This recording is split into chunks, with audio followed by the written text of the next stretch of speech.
প্রতিদিন সাদাকা করলেন কিনা এই ব্যাপারে ফেরেশতারা করেন, রিপোর্ট করেন আল্লাহর কাছে, প্রতিদিন সাদাকা করছেন কিনা।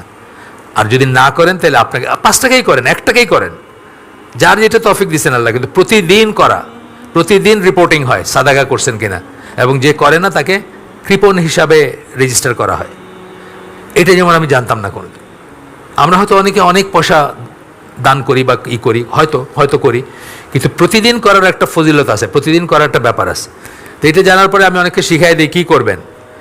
আপনার পরিচিত বিশ্বস্ত মুদির দোকান যেটা আছে তার কাছে যান, তার কাছে গিয়ে বলেন, আপনি ধরেন দিনে 1 টাকা করে দিতে চান, তার কাছে 30টা টাকা দিয়ে করেন, ভাই এই মাসে যারে আপনার অভাবী মনে হবে, আপনি তো জানবেন, কারণ মুদির দোকানদাররা ওরাও কিন্তু অনেক কিছু বুঝে যে কে সত্যিকার অভাবী, কে প্রফেশনাল, তারে ভাই আপনি 1 টাকা করে দিন।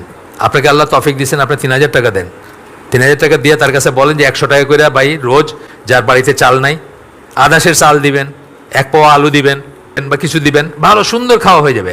100 টাকা এখনও এই দেশে, আমাদের দেশে এখনও 100 টাকা হবে, একজন মানুষের কথা আমি বলতেছি। তো যে ফকির বা ভিক্ষুক যে তারা আপনার অভাব জানেন তারে দিয়ে দেন।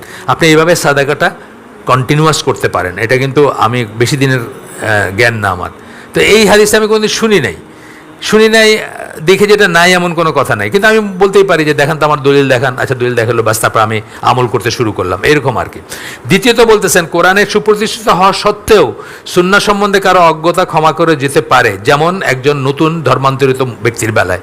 কোরআনে যদি সুন্নাহ সুপ্রতিষ্ঠিত, আমরা এই পুরো বইটা পড়ে আসছি ওটা নিয়ে, কিন্তু তারপরে একজন নতুন মুসলিম যিনি, উনি নাও জানতে পারেন একটা জিনিস, হয়তো কিছুই শুনে নেই সে সুন্নাহর বা কোরআনের কিছুই জানে না সে, কিন্তু আমাদের এইখানে আশেপাশে যারা আছে তারা দেখবেন অনেক কিছু জানে। আমারে সবচেয়ে সুন্দর করে আমার অ্যাপার্টমেন্টে সালাম করে হলো হিন্দুরা।